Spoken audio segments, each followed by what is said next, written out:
आज परत मी आणि एक रेसिपी घेऊन तुमच्या समोर आलेली आहे। ही रेसिपी माझ्या आईची आहे जी मी तुम्हाला आज दाखवायला शोधते। चला तर रेसिपीला सुरुवात करूया। इथे मी एक मिक्सरचं भांडं घेत आहे आणि त्याच्यात हे छोटे केळी जी मार्केटमध्ये मिळते पिकलेली ती मी 5 घालते आहे। जास्ती पिकलेली ॲक्च्युअली केळी लागतात या रेसिपीसाठी, पण माझ्याकडे आज नव्हतं म्हणून मी नॉर्मल पिकलेलीच केळी घेते आहे। तसाच हा एवढा गूळ आपण त्याच्यात घालायचा।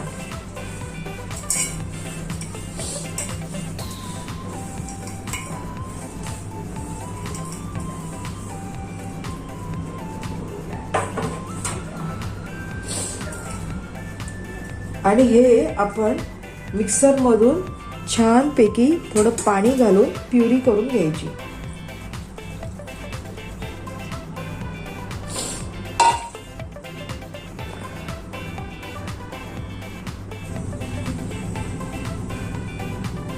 ही प्युरी आता मी एका भांड्यात काढून घेते।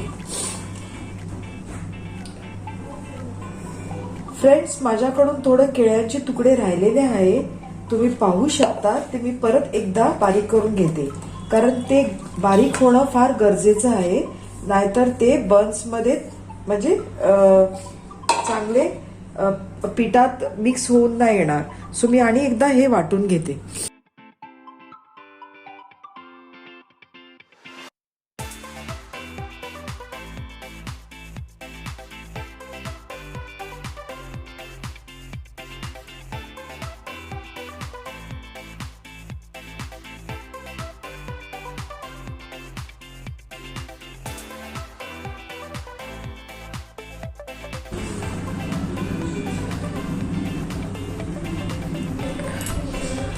आता मी ह्याच्यात एक अंदाजाने आपण हळद घालून घेऊया, ताकी बन्सला छानपैकी रंग येणार।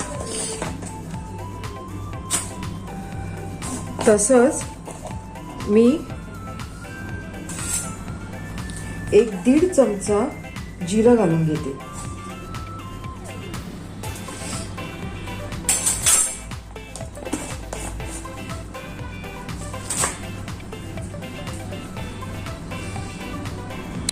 आणि चवीपुरतं मीठ घालून घ्यायचं।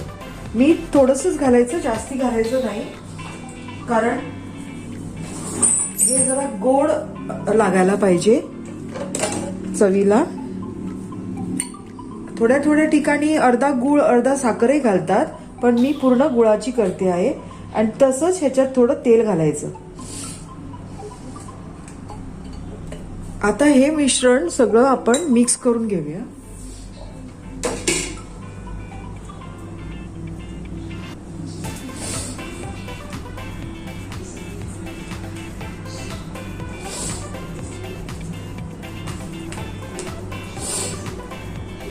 छानपैकी असं आपण मिक्स करून घ्यायचं।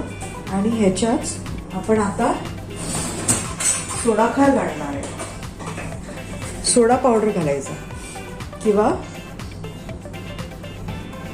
बेकिंग सोडा। हा मी एवढा नाही घालणार, थोडा कमी घालणार, एवढा।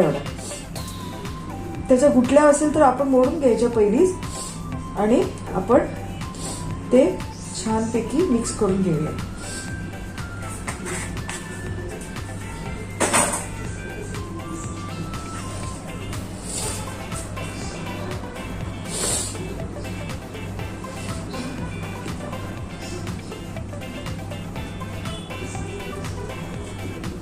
आणि आता ह्याच्यात म्हणजे प्युरीमध्ये जितकं मैदा जाईल तितका आपण मैदा मळून घ्यायचा। हळूहळू करून आपण मैदा ऍड करत जाणार।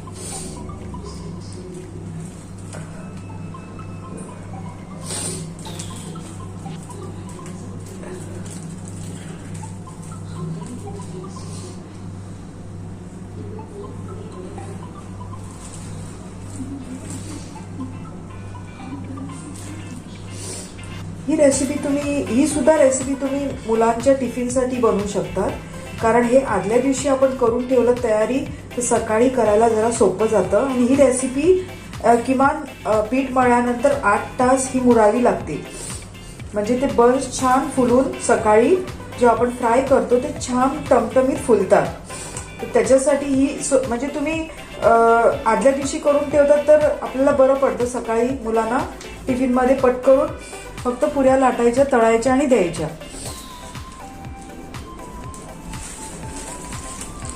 आता ह्याच्यात जितकं जाईल तेवढं मी पीठ मळून तुम्हाला भेटते. अशा रीतीने पीठ मळून घ्यायचं आणि एक रात्र तसंच ठेवून द्यायचं मुरण्यासाठी, आणि उद्या सकाळी आपण भेटूया.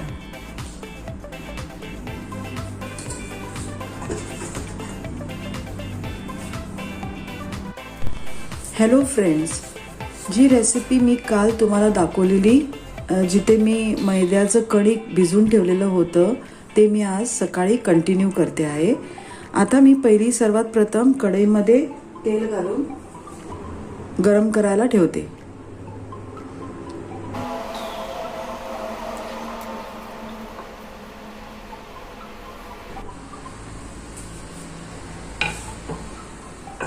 पीठ छान फुलून आलेलं आहे. आपण ह्याच्यातलं थोडं पीठ घेऊन चांगलं मळून घ्यायचं.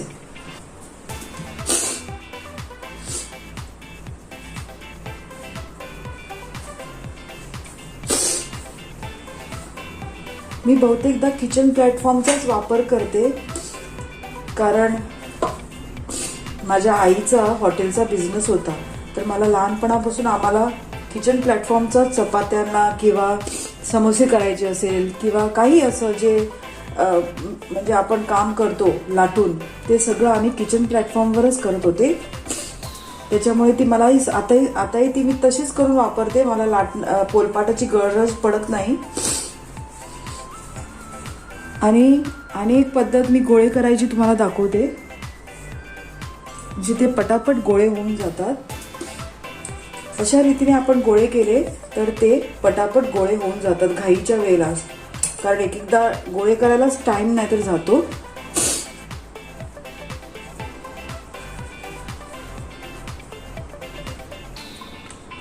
अशा रीतीने आपण गोळे करून घ्यायचे, तर ते थोडं कमी वेळात होऊन जातात.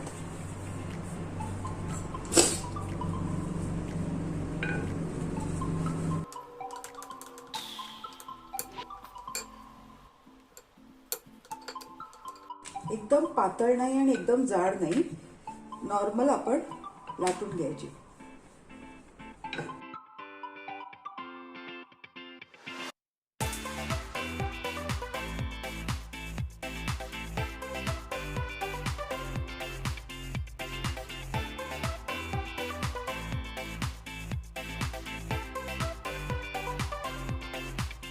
आईचा हॉटेलचा बिझनेस असल्यामुळे आम्हाला लहानपणापासूनच कुकिंगची सवय झालेली होती.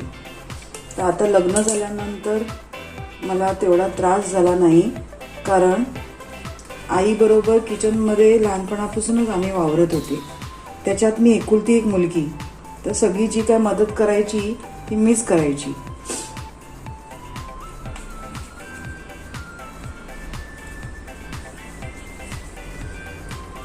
तेव्हा असं वाटायचं की आपल्यालाच काम पडतं मुलगी असल्यामुळे, पण आता असं वाटतं की ते लहानपणात म्हणजे मला जे सवय लागली लवकर उठायची किंवा आईला मदत करायची जेवणाला, तर मला लग्न झाल्यानंतर त्याचा त्रास झाला नाही. कारण अचानक आपल्यावर जबाबदारी पडली तर आपल्याला मग ते सांभाळायला जरा अवघड जातं.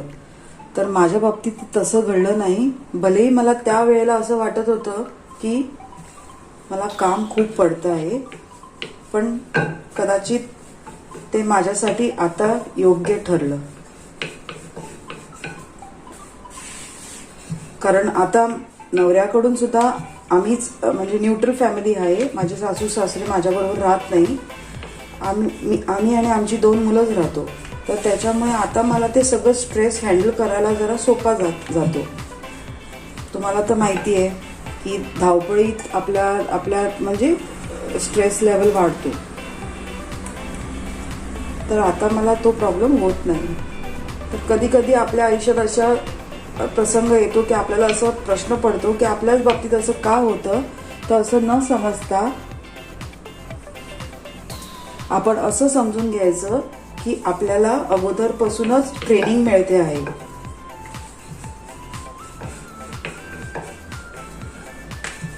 पुढे आपल्याला त्या प्रसंगाला सामोरा जाण्यासाठी देव आपल्याला पहिलीपासूनच ट्रेनिंग देतो आहे असं तुम्ही समजून घ्यायचं. हे मी थोडे लाटून घेतलेले आहे, ते मी आता तुम्हाला तळून दाखवते. जरा जाड ते का होतं, थोड्या वेळाने परत आवळून येतात, तर परत एकदा आपण लाटणं फिरू शकतो, कारण मैदा असल्यामुळे ते आकसून येतात. सो जेव्हा तुम्हाला तळायचं आहे तेव्हा जरा परत एकदा एक हलक्या हाताने लाटणं फिरून घ्यायचं.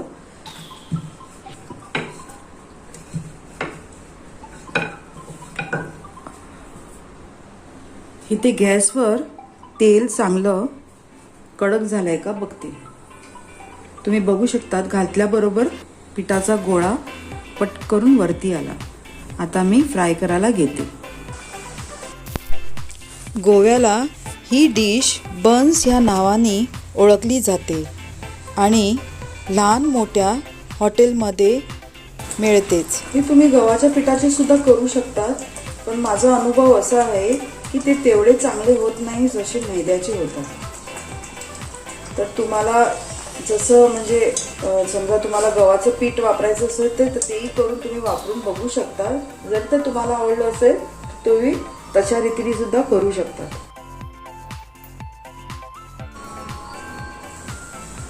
ही एक 4 तुम्हाला तळून दाखवते. इथे साईडने मी टिश्यू पेपरवर ते काढते आहे. फ्रेंड्स, मी आशा करते की तुम्ही मला सबस्क्राईब केलं असेल आणि बेल आयकॉन सुद्धा वाजवलं असेल, ताकी माझे नवीन नवीन रेसिपीज किंवा मी जे किचन टिप्स शेअर करते ते तुमच्यापर्यंत नोटिफिकेशन पोचेल.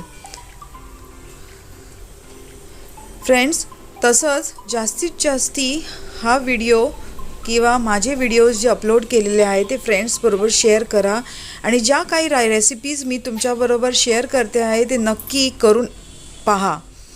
तुम्हाला आवडेल ही माझी खात्री आहे.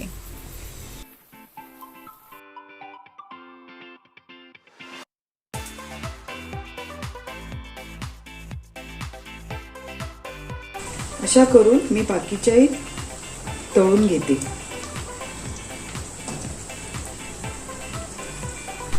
असे करून मी काही बन्स करून घेतले आहे. ही डिश नक्की करून बघा.